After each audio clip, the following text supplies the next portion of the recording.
pessoal, tudo bem com vocês? Está rolando mais um episódio do Holland Cast. Hoje um episódio especial para falar para você que quer começar, para falar sobre aquele assunto que ora não é um assunto tão tranquilo e não tão fácil de ser falado, financeiro, tá? Estou aqui hoje com um convidado muito especial, já foi dono de agência, já sabe todos esses trâmites aí, toda essa questão burocrática, migrou do marketing para o financeiro ou voltou para o financeiro. Jefferson Vieira, obrigado pela sua participação. É uma honra estar aqui conosco hoje, nesse dia aí, nesse episódio, tá bom? Oi. Me fala um pouco sobre você, Jefferson. Bom, primeiro eu queria agradecer o convite, é um grande prazer, e principalmente para falar de finanças, que é aquilo que eu sou apaixonado. Tem gente que detesta finanças, eu adoro finanças, então eu sou um desses loucos aí que gosta. Minha paixão é financeira, eu gosto de olhar número, eu gosto de pegar detalhezinho ali de conciliação, isso aí é a minha paixão. Então é sempre muito prazeroso para mim estar aqui falando de finanças. Deixa eu me apresentar, eu sou Jefferson Vieira, eu tenho uma empresa de BPO financeira, uma empresa de terceirização financeira. Mas o que é um BPO financeiro? Boa. Basicamente é assim, você tem a sua empresa, você tem que se dedicar para a operação, você tem que se dedicar para o seu negócio, para construir ali os seus objetivos. E aí o que você faz? Você tem que emitir uma nota fiscal, você tem que mandar um boleto, só que como você está dedicado à operação, a chegar mais clientes, você vai deixando isso sempre para depois. Deixa para depois, não consegue mandar um boleto. Aí vai fazer isso no final do dia, quando você já está cansado, você já não lembra. Aí esquece de mandar o boleto, esquece de emitir uma nota fiscal, o cliente não te paga, você não cobra. O que o BPO financeiro faz é basicamente terceirizar isso por você. Então, a gente entra dentro da sua operação como se a gente fosse o seu assistente financeiro. Então, a gente vai emitir as notas fiscais, a gente vai emitir os boletos, a gente vai cobrar cliente que está devendo, aqueles inadimplentes ali. É igual de cobrança? Tudo. Então, a gente executa como se a gente fosse ali o seu assistente financeiro. É o seu financeiro terceirizado. E aí, o ponto importante, vai ficar transferindo o meu dinheiro, porque essa é uma preocupação grande que tem. Exatamente. Não, o que a gente faz? Tem que fazer ali, por exemplo, o pagamento, a gente lança e você é que autoriza isso dentro do banco. Então, tá até dentro do nosso procedimento, né? Procedimento de segurança, você tem o nosso time que lança isso para você, então lança o pagamento lá no banco e aí você é quem aprova. Então, todo o processo financeiro ali da transferência, da efetivação, é direto com você. Mas toda essa operação em si, que é aquela parte chata ali de se fazer, isso a gente faz. Boletos, cobrança. Tudo a gente faz. A ideia é te desafogar efetivamente dessa parte chata ali da operação, que particularmente eu não acho chata, né? Mas a maioria das pessoas acha. Olha, e acham mesmo, viu? Acha. Olha, não vou falar nada não, pra você não ficar bravo, eu sou um desses. Imagina, é normal. Não gosto muito, não. Me falou com financeiro, fiscal, contábil, não é muito minha praia, não. Inclusive, pessoal, olha, o episódio de hoje vai ser bem tranquilo, viu? Jefferson também é apresentador de podcast, é isso, Jefferson? Esse é o meu lado obscuro. Eu falo assim, eu costumo falar que eu tinha uma agência de marketing até o ano passado. E aí eu falo que é o meu lado, meu tempo obscuro é o tempo do marketing, né? Porque, na verdade, eu sempre fui um cara de finanças, eu gosto muito do financeiro, a minha paixão é finanças, é organização, é pegar números. Só que aí o que aconteceu? Eu comecei a empreender, a ideia era abrir uma consultoria que acabou não dando certo e meio que as coisas foram migrando pra gente se transformar numa agência. E aí virei uma agência de marketing, fiquei nessa agência de marketing aí, foram 7 anos, até que as coisas meio que... Eu já não estava muito satisfeito com o segmento de marketing, com o que eu fazia. E parece que aquelas coisas do sério, destino, é um segmento né? tão bom, cara. Eu tava cansado. E aí, as coisas meio que foram acontecendo. Então, um colega meu que tinha uma agência, todo mundo que me conhece sabe que eu tenho essa pegada já de financeiro, de gestão. E aí, esse meu colega que tinha uma agência, ele falou, Jefferson, tô com um problemão lá no meu financeiro, não tô com tempo pra organizar, nada do tipo, será que você não conseguiria me dar uma força? E aí eu nem sabia que existia esse serviço de BPO financeiro, de terceirização. Eu falei, bora lá. Aí a gente fechou um acordo e aí comecei a fazer o financeiro dele. Aconteceu mais ou menos 6 meses depois, uma outra colega falou a mesma coisa. Tô procurando uma empresa de BPO financeiro, você não conhece? Eu falei, não conheço, mas eu tô fazendo aqui para um amigo meu, se você quiser, eu posso te ajudar. Aí a gente fechou. Aí eu já tinha esses dois clientes. E eu comecei a gostar muito disso. E aí eu falei assim, putz, é uma oportunidade aí. Eu enxerguei que tinha uma oportunidade de mercado, né? Uma oportunidade de negócio nisso. Falei assim, eu acho que vale a pena transicionar. E aí foram 1 ano e meio, mais ou menos, que eu levei efetivamente para fazer essa transição. Pro financeiro. Para sair da agência e ir para essa nova empresa. Ah, que legal. E é legal que você deixa um papo leve sobre isso, né? Sim, porque sim. Quando a gente fala sobre carga tributária, legislação, questão financeira, algo um pouco mais burocrático dentro das empresas, não é algo tão fácil de ser falado, né? Ou até mesmo não é algo tão fácil de ser compreendido. E você deixa esse bate-papo leve, essa parte um pouco mais tranquila, né? Mais moderna. Já chegou a falar com contador? Contador é difícil de conversar, né? Por isso que é assim, desculpa aí os contadores, eu tô fazendo contabilidade, hein? Tô fazendo faculdade de contabilidade, mas é difícil falar com contador porque eles são muito técnicos e eu lembro disso. Uma vez o meu sócio falou assim, Jefferson, a gente ia sentar lá pra conversar com o contador e aí ele começava a falar, que tem que mandar a DARF, tem que mandar a DIRF, que tem que mandar o arquivo do SPED, não sei o quê. Aí o meu sócio ficava assim, assinatura digital. Putz. Então, o que acontece? Como eu tenho essa experiência em agência, e aí até esqueci de falar disso, eu tenho também um podcast, chama Marketing Caos, e a ideia é justamente falar sobre marketing de forma simples, né? De forma desburocratizada, vamos colocar assim. E eu tento levar isso para finanças também, não ser uma coisa chata e uma coisa que realmente seja simples, né? Isso para mim é o ponto importante. Para quem trabalha comigo, para quem é meu cliente, realmente entender efetivamente do financeiro dele, não ficar com aquele monte de nomenclatura. Chega para a pessoa e fala assim, você precisa entender o seu fluxo de caixa. Mas como que eu entendo isso? Então isso para mim é um ponto importante. Muito legal, muito legal. Então, vamos para o que interessa? Vamos falar um pouco mais sobre práticas e ideias para falar com o nosso espectador de um jeito um pouco mais direto. Hoje, trazendo essa pegada sua do marketing com o financeiro, todo esse trabalho que você faz de BPO, falando para um pequeno negócio, para uma pessoa que é empreendedor, que quer ali começar algo diferente, qual que é a sua ideia? O que você passa hoje para essa pessoa sair do improviso financeiro, né, para uma estratégia real de crescimento? Você lembra que eu falei que eu fiz esse processo para fazer a transição de uma empresa para outra? O que eu fiz durante esse período? Durante esse período, eu fui me organizar financeiramente. Pensa comigo, né?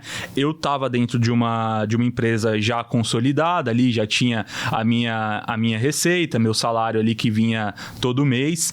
Eu sabia que a partir do momento que eu saísse, essa receita iria cair para zero. Eu não teria. A receita que eu receberia, né, mensalmente, viria a partir só desse novo negócio, que era uma receita muito menor. Tô começando um negócio do zero, tô começando um negócio novo. O que eu preciso fazer? Eu preciso me preparar financeiramente. Como? Com uma reserva financeira. Então, a primeira coisa, se você está pensando em começar um negócio, um pequeno negócio, a primeira coisa que você precisa entender é se preparar financeiramente. Como você vai se preparar financeiramente? E você faz isso tendo uma reserva financeira.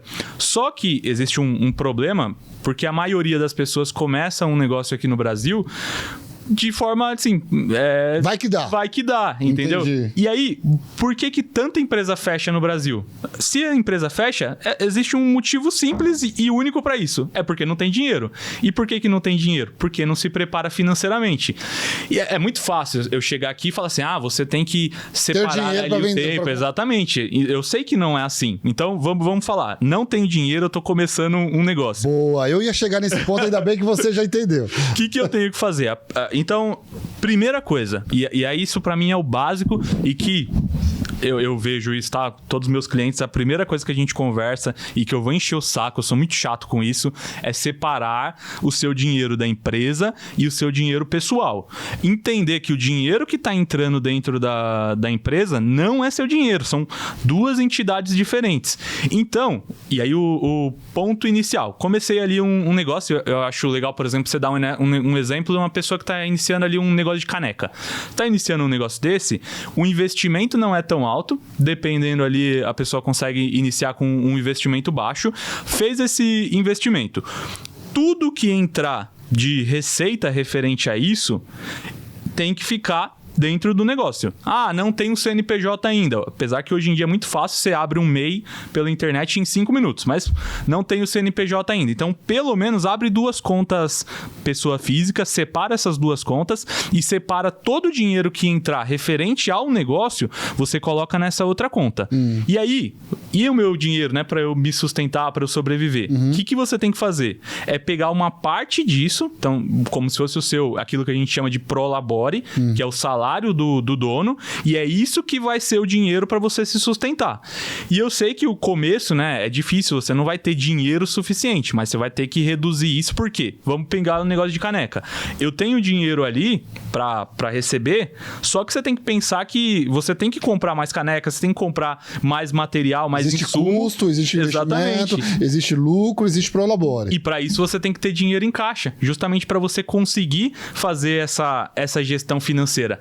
E a maioria dos negócios não tem e vai quebrar por quê? Vai chegar uma hora que ele vai precisar comprar ali o material e não vai ter dinheiro em caixa. É que falando fica bonito essa narrativa. Eu entendo que tem que ser falado dessa maneira, porque é essa a maneira correta.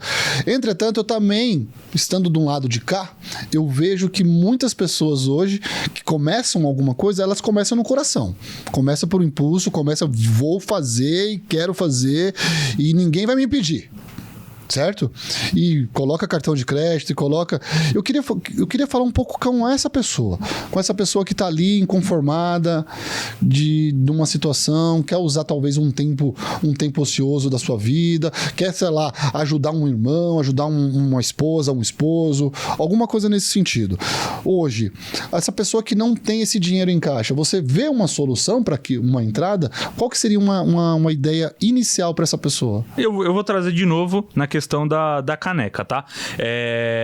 Dependendo, e aí você tem que pensar muito no seu modelo de negócio. Tá. Porque, por exemplo, se eu quero abrir um e-commerce, eu vou precisar de giro de caixa e vou precisar de investimento. Não tem o que fazer, a não ser que eu vá fazer algo que, não sei. Mas não tem jeito, não é serviço, exatamente. Né? É produto, é varejo. Agora vamos pegar o caso da caneca. Então, se você quer fazer uma empresa de caneca, eu até faço por hobby, tá? Eu faço lá em casa, às vezes, umas canecas, então eu consigo entender isso de forma prática. Você precisa da máquina, então você vai precisar dessa máquina e dos insumos. E aí você pode pensar, por exemplo, no tipo de negócio, tem ali o início desse serviço. Você pode tentar pensar nas seguintes questões. Então, eu tenho que vender, por exemplo, esse serviço. Eu vendo primeiro, e aí eu recebo antecipado, vamos pegar o negócio das canecas. Então, eu vou receber antecipado 50%, eu peço ali a entrega, né, 50% de entrega antes, porque aí eu vou ter dinheiro para poder comprar os insumos e fazer. E aí o restante fica como o meu lucro. Então, dá para você pensar nesse giro de negócio, dependendo do seu tipo de negócio. E ajustar a sua expectativa de crescimento, que ela não vai ser alta, né? E ajustar a sua expectativas de algo não deu certo. Eu sempre falo, e isso é um ponto... Porque você não tem margem para dar errado aí. Não, sim. Você metrificar tudo. Então, assim, eu sou muito chato com essa questão. Eu até fiz um stories esses dias falando sobre isso. Eu sou muito chato com metrificação de tempo. Então, por exemplo, tudo que eu vou fazer, eu cronometro e eu metrifico. Eu tenho que, por exemplo, tô aqui gravando. Tá lá rodando o timer que eu tô aqui gravando. Então, eu sei da capacidade produtiva que eu tenho. Eu tenho 200 horas úteis dentro do mês. Essas 200 horas, eu divido mais ou menos 50% disso é dedicado à operação. Hoje sou só eu que trabalho na empresa. Então, 50% disso eu me dedico aos clientes, ao tempo operacional. 50% disso eu me dedico à empresa. Beleza, eu tenho 100 horas para administrar ali a operação. Essas 100 horas, eu tenho uma noção hoje do tempo médio que eu levo com cada cliente. Então, nessas 100 horas, eu consigo hoje atender, pegando ali na média de tempo que eu levo para cada cliente, eu consigo atender na faixa de 15 clientes. Eu sei hoje, por exemplo, que eu tenho 8 clientes. Então, até quando que eu vou contratar uma pessoa? Eu só vou contratar uma pessoa quando eu atingir ali pelo menos próximo desses 15 clientes, porque aí eu atingi a minha capacidade produtiva. Então, você vê que quando você começa a metrificar as coisas, você tem uma visão sobre o resultado, sobre os próximos passos. Eu sei o momento que eu vou contratar, eu sei o quanto que eu posso faturar, porque aí o que eu faço? Eu tenho 100 horas, eu divido ali pela quantidade de clientes que eu consigo atender. Então, eu consigo atender 15 clientes. Eu pego o ticket médio. O que é o ticket médio? É a média do quanto os meus clientes me pagam. Então, pego todas as minhas receitas, divido pela quantidade de clientes. Esse é o meu ticket médio. Então, eu vou pegar esse ticket médio e vou multiplicar pela quantidade de clientes que eu posso atender. E isso eu consigo saber a capacidade de faturamento. Qual que é o máximo de faturamento que eu consigo chegar. E aí, me ajuda a tirar aquela ilusão de, sei lá, vou faturar 200 mil reais. Será que eu algo consigo? Mais pé no chão, né? Exato. É que assim, falando assim, parece alguma coisa bem chata de ser feita. Entendeu? Então... Parece ser bem chato de ser feito. Essa é a verdade. Eu ouvindo você aqui, eu falei, caramba, eu tenho que fazer isso. Mas é algo que é essencial. Sim. Porque as pessoas, elas não querem fazer esse tipo de análise, né? Se você quer ser... E aí não tem jeito, tá? Se você quer ser empresário, você vai ter que passar por isso. Exatamente. Então, você tem que entender que tem certos tipos de coisa que você vai ter que fazer. Você vai ter que entender efetivamente dos seus números, porque senão você vai viver... Assim, ó, eu até tava lendo um livro sobre isso, que ele fala que um empreendedor, ele precisa ter 3 lados. Ele precisa ter um lado técnico, ele precisa ter um lado administrador e ele precisa ter um lado empreendedor, que é um lado sonhador. Então, você precisa equilibrar essas 3 pontas. O lado administrador, ele também precisa usar desses conhecimentos, ele precisa entender do financeiro dele. Fazer essa análise. E não importa o tamanho do negócio. A gente pode estar falando aqui de uma pessoa que trabalha sozinha ali, que está começando um negócio de canecas, até um multimilionário dono de gráfica aí para cima. Então, não importa. Você precisa entender do financeiro. Bacana. E ainda nesse contexto, tá? Eu quero uma posição sua. O que hoje no mercado temos de ferramentas para auxiliar esse pequeno ou esse cara que está ali inconformado e que quer entrar no negócio? Temos hoje ferramentas que podem me auxiliar neste contexto que você colocou? Eu acredito que o mais básico para você começar, que você vai começar sem ter um custo inicial, é você aprender planilha. Então, assim... Excel. É um Excel, então... É porque eu vou falar, pra mim é muito gostoso, eu gosto de Excel, então eu tenho essa... Pra mim, eu acho o melhor programa de todos. O Excel é maravilhoso. Deus te abençoe, Excel.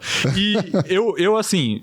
Acho que você for atrás, existem muitos modelos de planilha que você consegue utilizar de base para você começar a trabalhar.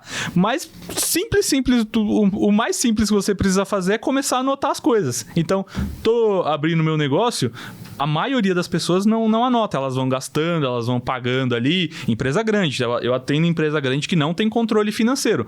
Como que... Se você eu não sei mexer em nada, anota no mínimo um caderno. Mas não tem controle financeiro de uma planilha? Não tem. Eu não tô falando de um ERP, não tô falando de um sistema, mas não tem um controle financeiro de uma planilha? Eu já trabalhei em empresa grande que primeiro anotava no papel, tipo, empresa que faturava milhões e anotava no papel. Então, assim, e empresas que faturam muito também e que não tem controle financeiro nenhum, simplesmente vai pagando. E aí o que acontece? Chega no final do mês, como que o cara geralmente controla o faturamento assim? Vai pelo extrato. Então, olha lá no extrato, tem para pagar. Quantos boletos eu tenho e quanto tem na minha conta? É bem assim. Então, assim... Primeiro passo, você está começando, primeira coisa que você precisa fazer é começar a entender os seus números. Então, pega pra sair do improviso. E faz. Mas não sei mexer em planilha, não tem desculpa. Anota no papel, no mínimo. Você precisa anotar anotar, entender as suas entradas, as suas saídas, e aí você vai classificar isso. E hoje você conseguiria... Eu concordo com planilha, adoro também, faço bastante isso. Eu conheço bastante pessoas que fazem unicamente através de planilhas, mas eu não tenho... Tá vendo, né? Eu tô provocando, né? Tô provocando situações reais. Não tenho nenhum conhecimento técnico de planilha. Eu tenho hoje alguma ferramenta no mercado que você indicaria para fazer esse tipo de controle? A partir do momento que você não tem efetivo, não quer utilizar a planilha, você já quer ir pro próximo passo, aí você pode ir para um software financeiro. Então, por exemplo, existem softwares financeiros simples até que você consegue utilizar. Só que o que eu sinto, tá? E aí é o que eu vejo, muita empresa às vezes me contrata, ela tem o software, só que qual que é o problema? Não coloca direito às informações. Porque não é porque a pessoa não quer. Mas isso é um problema da planilha também, hein? Também. Então, isso é um problema da planilha, porque planilha não faz nada sozinho. Eu vou te dar um exemplo simples, tá? Tem muita empresa que eu chego que eu preciso entender os lançamentos, né? O que está sendo lançado. Aí o que a pessoa faz, por exemplo? Ela pega o cartão de crédito. Aí o cartão de crédito, ela faz um lançamento só. Então, paguei o cartão de crédito. Pode ser suficiente para você entender as suas entradas e as suas saídas. Mas não falou que você gastou com o cartão de crédito. Porque o meu nível de controle, quando eu tenho que analisar um resultado de uma empresa, eu preciso entender, por exemplo, né? Vamos pegar o que está lá dentro do cartão de crédito. Insumos, café da manhã, almoço. Olha um exemplo do café da manhã. Você tomou um café da manhã, mas esse café da manhã, você tomou um café da manhã com o cliente ou você tomou o café da manhã com a empresa? Por quê? Porque se foi um café da manhã com o cliente, ou almoço com o cliente, ele vai estar como uma despesa comercial. Se não, é uma despesa administrativa. Ou não, é uma despesa com projeto. Então, eu fui lá num evento de um cliente e aí eu almocei lá. São 3 lançamentos diferentes. É o mesmo café da manhã, mas em lançamentos que vão ser em lançamentos diferentes, em categorias diferentes. E por que isso é importante? Para que eu tenho que saber onde que eu estou classificando isso? Existe um relatório que chama DRE, não sei se você já ouviu falar. Eu já, mas explica pro pessoal de casa. O DRE é o demonstrativo de resultado do exercício. É assim, um relatório básico, são 2 relatórios que eu considero básico para qualquer empreendedor que precisa começar a entender o negócio. Fluxo de caixa, para você entender as suas entradas e as suas saídas, e o DRE. O DRE, ele vai começar assim, você tem as suas receitas, depois você vai descontar imposto, depois vai descontar o custo da operação, aí você desconta os custos administrativos, financeiro. Então, só explicando, a ideia é você entender, por exemplo, quanto que custa a sua operação. Sim. Mas para você entender quanto custa a sua operação, você precisa lançar os seus custos operacionais corretamente. Então, por exemplo, se você pega o almoço, que é um custo operacional, e lança como um custo administrativo, você vai estar, digamos que, maquiando ali o seu resultado. E aí eu já tô falando aqui um papo chato e um papo avançado. Por isso que é importante realmente você começar a estudar, entender o financeiro mesmo para começar efetivamente a fazer as coisas corretas. Não tem como a gente não falar sobre os níveis avançados. Não tem jeito. Nosso papo aqui ele vai flutuar sobre tudo isso. Não tem uma outra forma de falar e apresentar esse contexto de financeiro dentro de umas empresas. Né? Mas o básico é o que eu falei, você começa lançando. Então você começa primeiro, se você não tem nada e não sabe nada, começa lançando. A primeira coisa que você tem que fazer é lançar. Mas pensa, por exemplo, se você fosse uma pessoa física. Esse é um exemplo legal. Eu tenho que pegar os meus lançamentos. Então eu tenho lá as entradas e as saídas. E aí eu tenho um café da manhã, a mesma coisa da empresa. Esse café da manhã eu almocei e foi para um cliente. Então você vai lançar em uma categoria. Eu tomei esse café da manhã aqui, foi com a minha família, foi com a minha esposa. Então você vai lançar numa categoria interna, diferente. Então as categorias é basicamente isso, você lançar no lugar correto, porque aí você consegue identificar onde que você está gastando mais. Eu estou gastando muito com cliente, eu estou gastando muito com almoço, por isso que você precisa lançar. Começa lançando, depois você vai pensar na categorização. Aí categoriza isso correto. E aí depois, o próximo passo, vai pensar num relatório, num DRE, no fluxo de caixa. Mas lança é primordial. E o lançamento, ele vem com a importância de estar, de fato, mostrando onde está saindo. Isso, pensa assim, é o mesmo princípio de uma pessoa pessoa física. Se eu Dos tenho, relatórios e tal. Se eu pego, como que é um controle financeiro que eu faria, por exemplo, para uma pessoa física? Eu sou meio viciado até no meu relatório de pessoa física, é assim, cada centavinho eu tô lançando ali. E aí eu faço exatamente isso. Eu pego o meu extrato, pego o extrato, paguei alguma coisa lá, lanço. Qual que é a categoria disso? Então eu coloco algumas categorias de lançamento. É despesa com entretenimento, é refeição, é saúde, é o que for. E aí eu vou categorizando. Quando chega no final do mês, eu consigo ter essa visão. Quanto que eu gastei com o almoço? Porque a gente se perde muito fácil nisso. Você vai gastando. Quando chega no final do mês, você nem sabe quanto você gastou com o almoço. Isso é uma forma de identificar gargalos da operação? Gargalos financeiros? Eu queria que você falasse um pouco mais sobre isso. Exatamente, porque, por exemplo, se você categoriza corretamente, você consegue identificar para onde está indo, porque é muito fácil, e isso eu falo, você pega pessoa física qualquer, você se perde, você não sabe para onde que está indo, e às vezes... É a reclamação muito comum que o empresário chega para mim e fala: mas eu faturo muito, eu dobro o meu faturamento e o meu dinheiro continua sumindo. É justamente porque ele tá com esse gargalo. Às vezes, o problema dele tá porque ele tá gastando muito com custo administrativo, então ele tá, sei lá, tá almoçando muito, tá gastando muito com o pessoal, ele tá gastando muito, sei lá, com o produto dele. Já vi casos. Aumentou o produto. Às vezes o custo é mais caro do que o que ele tá vendendo. Uau. E ele não tem controle. Então, o gargalo tá exatamente nisso. E como você controla isso? Lançando, performando, analisando, categorizando. Sim. E isso tudo são fases para trazer um lucro real da operação. Exatamente. Me fala um pouco sobre o lucro real. Isso é interessante porque eu tenho uma frase que é basicamente assim: faturamento é ego, lucro é conceito e caixa é rei. Vou te explicar o motivo disso, né? Faturamento é ego. Por quê? Porque pensa comigo, se você faturou 100 mil reais e aí o seu custo foi de 99 mil reais, te sobrou R$1.000. Você faturou 50 mil reais e você teve um custo de 40 mil reais, te sobrou 10 mil reais. Ou seja, você pode faturar metade e lucrar o dobro, lucrar 9 vezes mais.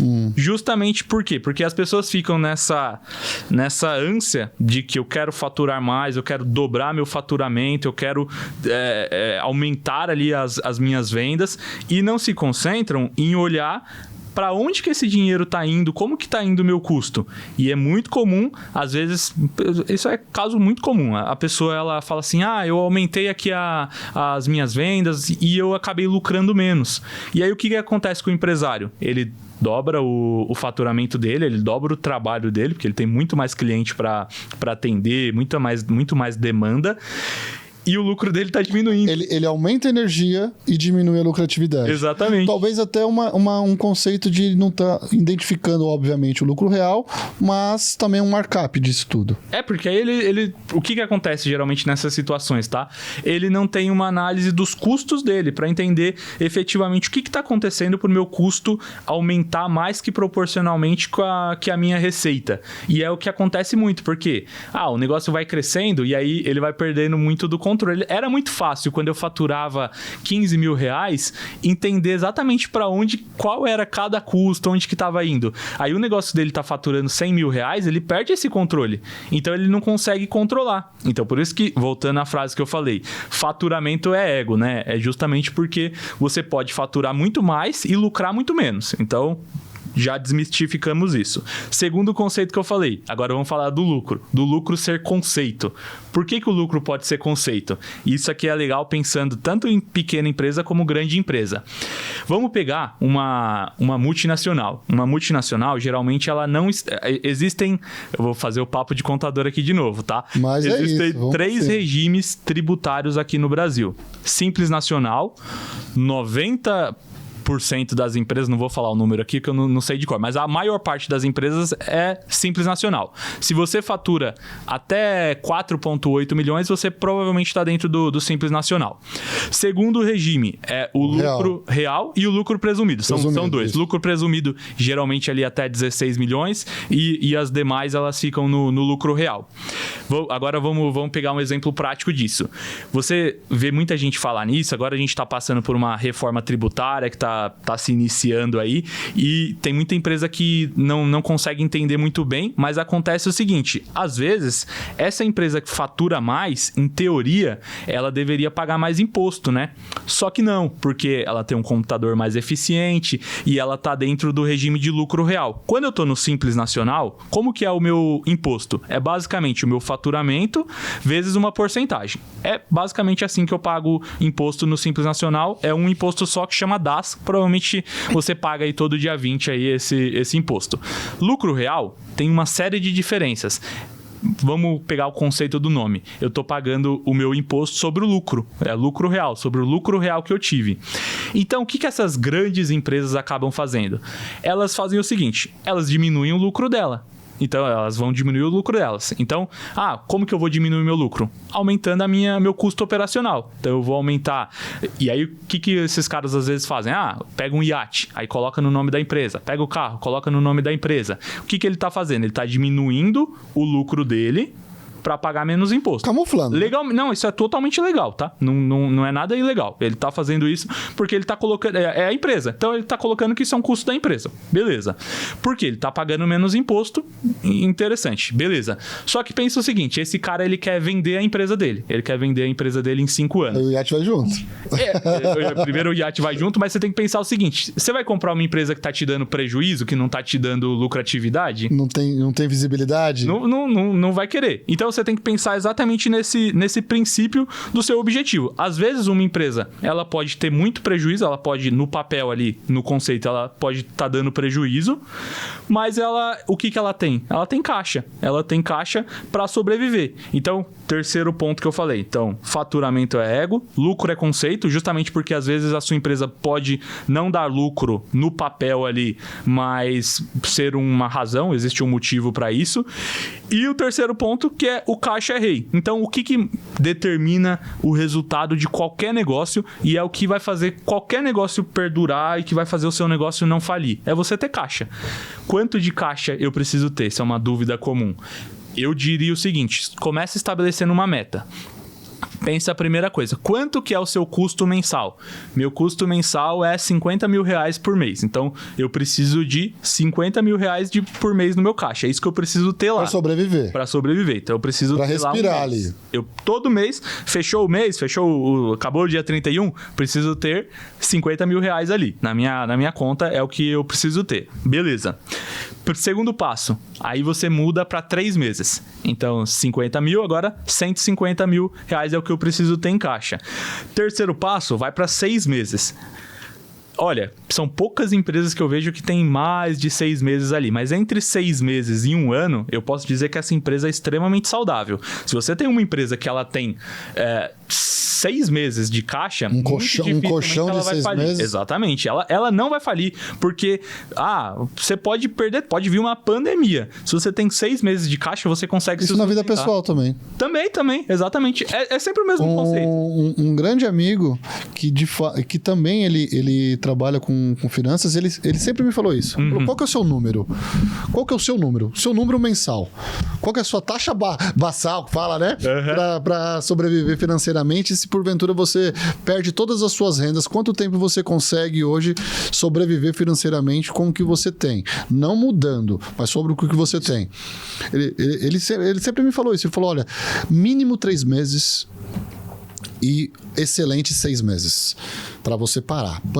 Bateu pandemia, você tem 6 meses, não estou faturando 6 meses, você tem de sobrevivência para a empresa e para o pessoal. Isso é uma matéria, é algo muito interessante para falar. Inclusive, pessoal, procurem ver isso. Financeiramente, é muito indicado você ter também essa gordura, né? Falando um pouco mais direto, essa gordura financeira para que, se porventura nada der certo ali, ou algum projeto, e também te dá uma energia diferente para você, opa, peraí, eu acho que é o momento de eu tentar aquela ideia que eu fiz.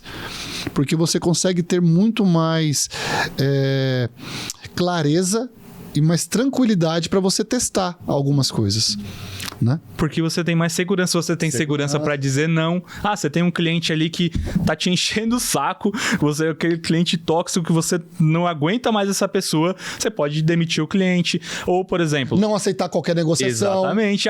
Você não tá passivo ali de qualquer regime. Porque você tá tranquilo, o ponto mais importante de você ter organização financeira, de você ter controle financeiro, é simplesmente te dar paz. É você ter segurança e tranquilidade. Putz, é muito difícil. Às vezes eu chego ali com um empresário conversando, falando, eu nem dormi à noite pensando na conta ali que eu tenho pra pagar, não sabia se ia entrar. E tem muito negócio que é assim, entra o dinheiro hoje pra pagar hoje. Então, o que é isso? É falta de ter uma reserva financeira, é você ter um controle.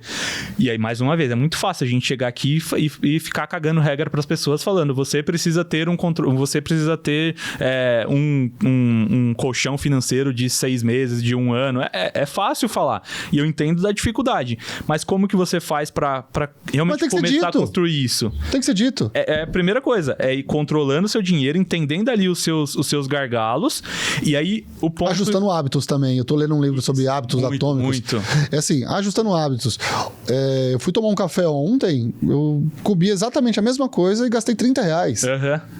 Tipo, acho que eu não precisava disso, sabe? Sim. Eu tinha acabado de sair da academia, treinado e tudo mais. Então, assim, trazendo um pouco mais pra sua mudança de hábitos, tem coisas que você não tem altas necessidades. Agora, vou tomar um café com o Jefferson porque eu quero bater um papo com ele. Isso daí eu não vejo como um custo, eu vejo como um investimento. Lembra que eu falei do lançamento, café da manhã lá, um almoço. Eu ele vejo pode como investimento, é diferente. Vem aqui, vamos almoçar? Vamos almoçar. Vamos falar sobre coisas aleatórias e vamos falar sobre negócios. Dali pode sair uma ideia, um insight ou qualquer coisa que foi um investimento para a vida. Então, assim, eu entendo que eu procurei também, eu não era nada controlado financeiramente num tempo para trás com empresa e tudo mais, eu busquei fazer esse controle. Hoje eu me considero controlado, talvez ainda não me entreguei o que eu quero me entregar, mas já eu me considero controlado nesse sentido.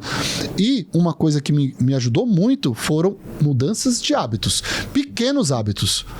Queria que você falasse um pouco sobre isso. Alguma experiência prática que você já vivenciou em alguma empresa, algo que você, mudando um pouco, você conseguiu trazer muito? Eu tenho um exemplo legal disso. Eu tenho ainda um cliente que funciona assim, por exemplo.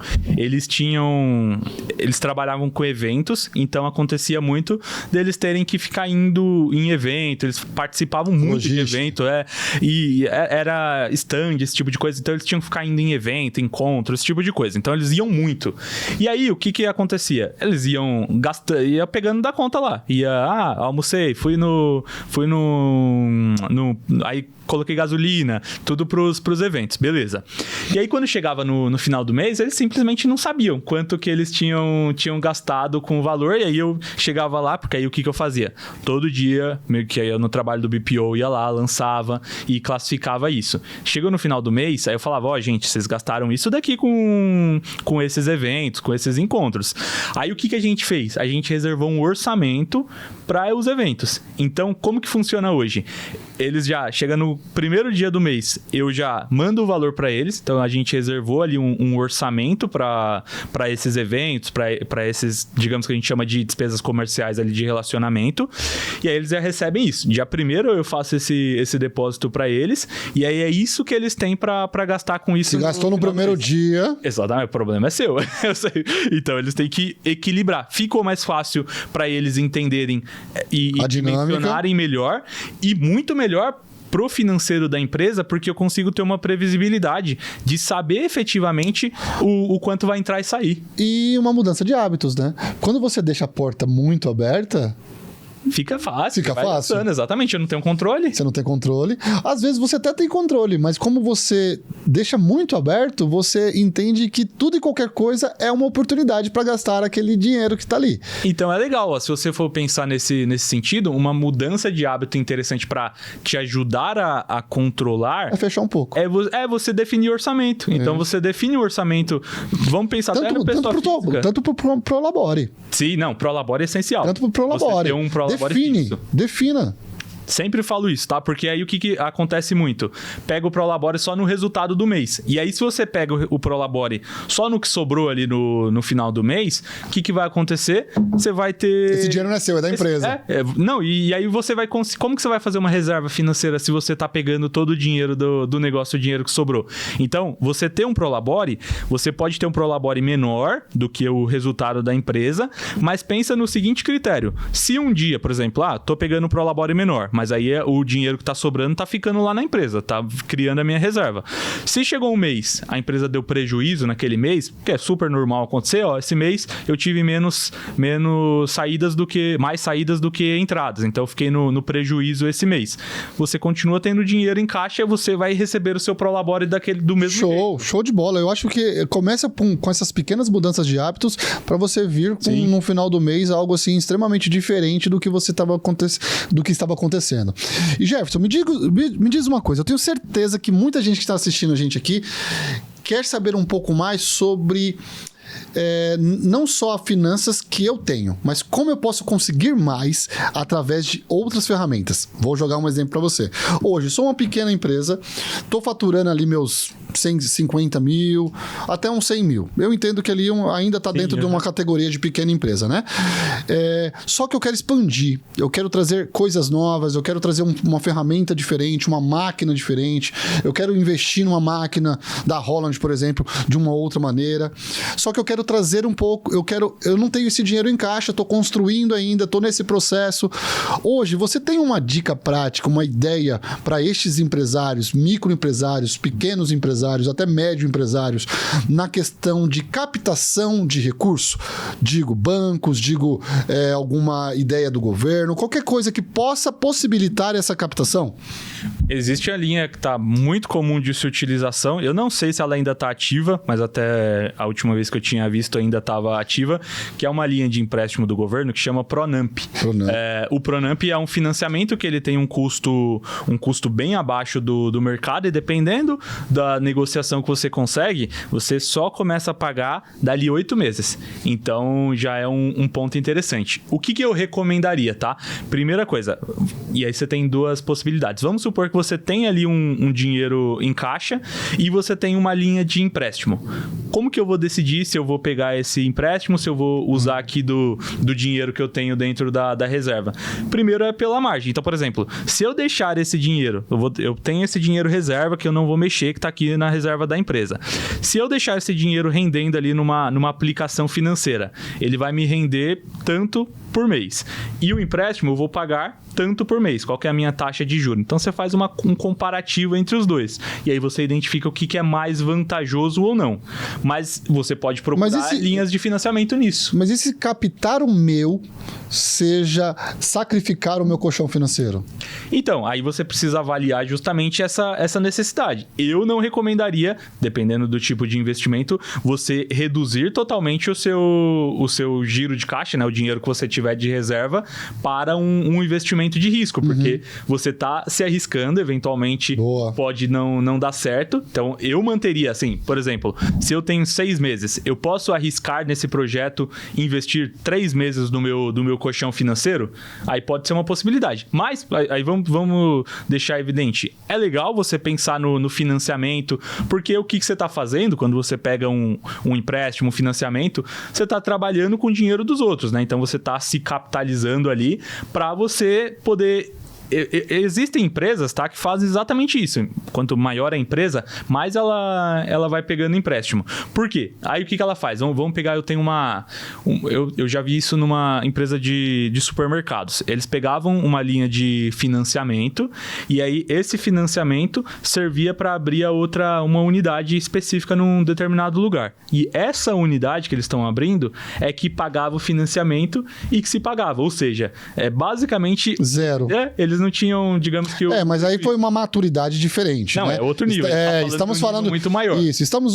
Do nível maior, eu não vou nem entrar nessa questão, porque não só Pronamp, mas existem N outras situações que você consiga entrar nesse... Mas deixando claro que no financiamento do Pronamp, ele pode ser para empresas ali nessa faixa de faturamento tranquilamente, tá? Bacana. Então, o que você... Assim, avalia primeiro para que eu tô querendo pegar esse empréstimo. Eu acho que isso é essencial, né? Esse é um ponto interessante. Porque, às vezes, eu tenho um cliente que ele pegou lá, e foi exatamente o empréstimo do Pronamp, ele pegou o valor de financiamento e o dinheiro tava lá em caixa. Eu falei, mas pra que você pegou isso? Ele falou assim, então, é porque eu vi uma oportunidade boa e... Eu falei, mas sem necessidade, ele tinha reserva financeira e ele pegou... Só pra pagar juros? Eu falei isso pra ele. Eu falei, pra que você pegou isso? Ele falou assim, porque tava ali numa oportunidade. Então, assim, tem que tomar as coisas com cuidado, porque o gerente do banco, ele vai tentar te empurrar. E aí eu vou chegar num ponto. O ponto de um empreendedor, um pequeno empresário, um pequeno empreendedor, chegar no ponto de conseguir um empréstimo num Pronamp ou conseguir uma visibilidade financeira ao ponto de alguma instituição oferecer crédito, tá? Vamos falar do pequeno aqui. O cara começou, tá ali, tá faturando seus 10k, seus 20 mil ali, tá na força, tentando de tudo quanto é jeito acontecer e sobreviver nesse mar de tubarões. Qual que é a sua dica prática para esse cara? Tipo assim, olha, faça um relacionamento com o banco, procure um banco estatal, não, procure um banco privado, procure tal coisa. Qual que é a sua dica prática para esse cara conseguir construir essa visibilidade ao ponto de alguma instituição oferecer? Hoje em dia, o que acontece? Você tem muito banco digital que virou, assim... assim, são extremamente vantajosos, porque geralmente você não tem tarifa, você não paga mensalidade. Só que banco digital, eles dificilmente vão te oferecer crédito. Tá. Então, você pode abrir a sua conta lá.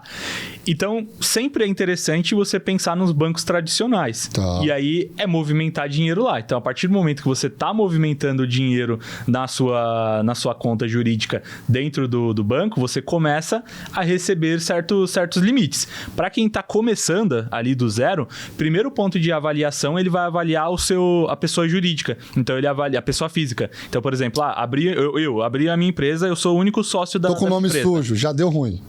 Exatamente, você não vai conseguir crédito. Eu acho engraçado que eu pego, por exemplo, o meu score é bem alto. Então, se eu pego qualquer... Jura? Banco, Imaginei que fosse. É bem alto.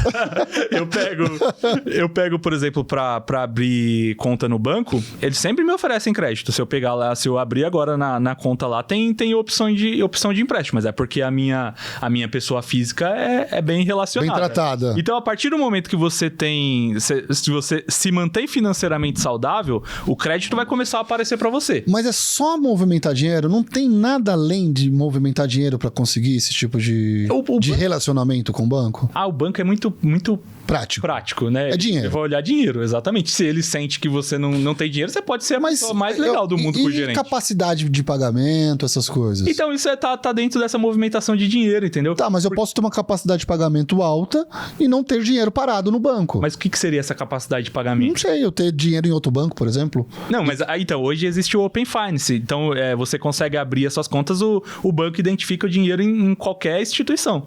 Tá, mas então, eu vou voltar até 2 passos aí que você falou. Faturamos 100 mil e o meu custo é 90 mil. Eu tenho uma capacidade de pagamento de 90 mil. Não tenho capacidade de pagamento, porque... Então me ajuda a entender isso. Qual que é a sua capacidade de pagamento? É 1.000. Então, por exemplo, e aí você tem que entender justamente nessa circunstância. O banco, quando ele pede o seu extrato para avaliar as suas possibilidades de financiamento, ele não está olhando só as entradas, ele está olhando também as saídas. Então, se você tem, por exemplo, eu tô recebendo 100 mil reais, mas eu tô gastando 200 mil reais, você não é uma pessoa financeiramente saudável pro banco. Então você tem que olhar... então não é movimentação. Não só a movimentação. É o quanto você consegue ter efetivamente de lucro de resultado, entendeu? Tá. Então, assim, se eu, sei lá, eu coloquei um exemplo aqui na minha cabeça. Eu vou pedir para um amigo movimentar minha conta ali, ó. Coloca 100 mil aí e amanhã eu tiro 50, depois 100, é movimentação. Não. Isso pro banco não quer dizer nada. Não adianta muita coisa, não. É o que fica lá. Isso, exatamente. É o resultado que tem. E é claro que se eu tô pedindo ali um investimento pro banco, existe a necessidade. Então, ele pode avaliar, ó, eu tenho uma movimentação maior, beleza. Mas se você não tem uma capacidade de manter o seu dinheiro em caixa, a sua taxa de juros vai ser maior. Não tem o que negociar nesse sentido. A questão da taxa, eu nem entrei nesse ponto, porque eu sei que é um ponto para um próximo podcast, um próximo episódio, que eu adoraria fazer, inclusive com você. Mas é muito mais na questão da linha de crédito, porque muitas pessoas, muitos empreendedores que hoje eu venho conversando... eles me questionam a mesma coisa. Cara, eu não consigo linha de crédito, eu não consigo comprar aquela máquina, eu não consigo investir naquele produto, eu não consigo trazer essa linha de produto, eu não consigo expandir para esse cenário. Por quê? Porque eu não tenho uma linha de crédito. Ok, o colchão financeiro tem toda essa parte que ele já tinha que ter feito, talvez não tenha sido feito ainda, mas que ele tem movimentação ali no banco e o próprio banco ele não olha para ele. Exatamente. Por que o banco não tá olhando para ele? Não tá olhando para ele porque provavelmente ele não tá controlando ali o resultado financeiro dele, entendeu? Então ele tá gastando mais do que a capacidade que ele tem. E aí, por que o banco vai te liberar um financiamento se eu já tô... Porque eu tenho acesso às suas contas. Se eu tô vendo que você não tem capacidade de me pagar, de sobrar dinheiro com o que você tá movimentando, se eu te emprestar dinheiro, você vai ter capacidade para me pagar?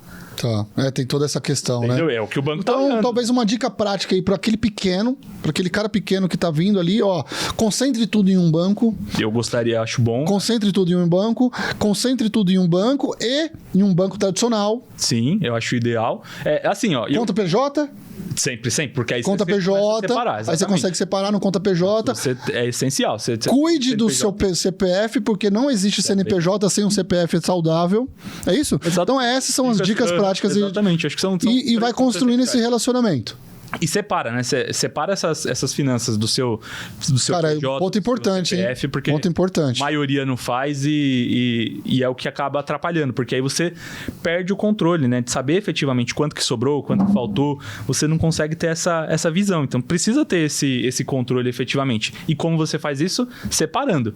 E aí que a gente tá falando num caso pequeno, né? Que você não tem que ficar controlando com nota fiscal, cada centavinho. Mas separa. Primeiro passo. Jefferson, que papo legal. Opa. Muito legal, adorei esse episódio. Um episódio que traz muita curiosidade, não apenas curiosidade no que tange de ver, mas também para trazer para o seu negócio, porque a questão financeira ela é um ponto sensível em todo o negócio, desde o começo da ideia até as grandes empresas. É um ponto onde existe um alerta gigante e que não são todas as pessoas que estão ligadas para ter esse tipo de conversa. E talvez não queiram falar sobre isso porque entende que sabe que tá fazendo errado. Você já percebeu isso quando você fala?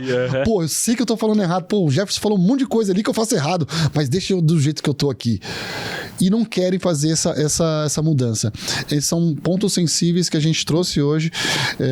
Poderia ficar aqui muito mais tempo com você, mas infelizmente a gente não tem todo esse tempo, mas eu agradeço já de antemão tudo que a gente falou, todas essas trocas. Espero que para todos vocês aí que estejam nos vendo tenham trazido mensagens positivas, que você consiga ver dentro do seu negócio o que você vem fazendo e que não te que te encoraja a fazer o correto, a mudança de hábitos. Comece pelo pequeno, comece pelo básico. O Jefferson trouxe toda essa visão de negócio e eu queria que você trouxesse aí a sua mensagem, a sua consideração final para os nossos espectadores aí, mostrar um pouco sobre você e também já faça seu jabá. Onde encontrar o Jefferson? Fala aí com a gente. Bom, vamos lá. Primeira coisa que eu queria agradecer a participação, foi muito bacana. Eu gosto muito de falar de finanças, eu gosto muito de falar de dinheiro, e esse é o ponto principal. É importante você entender do financeiro do seu negócio. Você precisa entender para você poder tomar as decisões. E aí é justamente o que eu ofereço, né? Falando do meu serviço especificamente, eu sempre falo, o financeiro que eu trago, o serviço que eu ofereço, seja com o BPO, seja com a consultoria financeira, não é necessariamente para te trazer mais vendas, é para te trazer clareza financeira e através da clareza financeira você tomar as decisões, você saber se é o momento certo para você contratar um funcionário, será que vale a pena eu cortar um custo aqui, onde que eu preciso cortar, e isso você só consegue tendo o controle financeiro. Então, não tenho nada, começa fazendo a anotaçãozinha, identifica todos os seus pagamentos, todos os seus recebimentos, pelo menos começa. Tem que olhar o seu financeiro e começar a mexer, porque senão você nunca vai conseguir avançar, nunca vai ser efetivamente um empresário, porque você nunca vai ter controle das coisas. Bacana. E onde encontrar o Jefferson? Bom, para saber ainda mais sobre tudo isso? O nome da minha empresa é Grimp com P mudo. É só me procurar ali no grimp.com.br ou me procura ali no Instagram, que eu tô sempre disponível para falar sobre finanças, que eu gosto muito. Podcast. Vai no Marketing Caos, MKT em Caos, é o meu podcast porque eu falo sobre marketing. Então, não tem nada a ver com finanças, mas tem vários episódios ali que eu dou sempre esse tom de finanças dentro do podcast. Bacana. Jefferson. Valeu. Cara, obrigado, hein? Obrigado por ter comparecido. Obrigado por ter aceito o convite. É de grande valia aí todas essas trocas que tivemos. E, pessoal, espero que esse episódio tenha trazido algo diferente para você, assim como trouxe para mim. Eu vejo que a questão financeira dentro das pequenas, grandes, médias, gigantes aí do mercado é um tema sensível, como eu bem coloquei aqui. Entretanto, ele é necessário e extremamente importante. Sendo assim, busque saber um pouco mais, busque entender um pouco mais sobre tudo isso e não perca o foco, mude pequenos hábitos. Essa é a mensagem que a gente traz nesse episódio. Agradeço o seu tempo, continue nos seguindo. Daqui para frente temos muito mais outras coisas a serem compartilhadas com você. É um grande prazer ter vocês conosco. Obrigado e fique conosco. Acompanhe sempre o nosso Holland Cast. Tchau, tchau. Obrigado. Valeu. Tchau.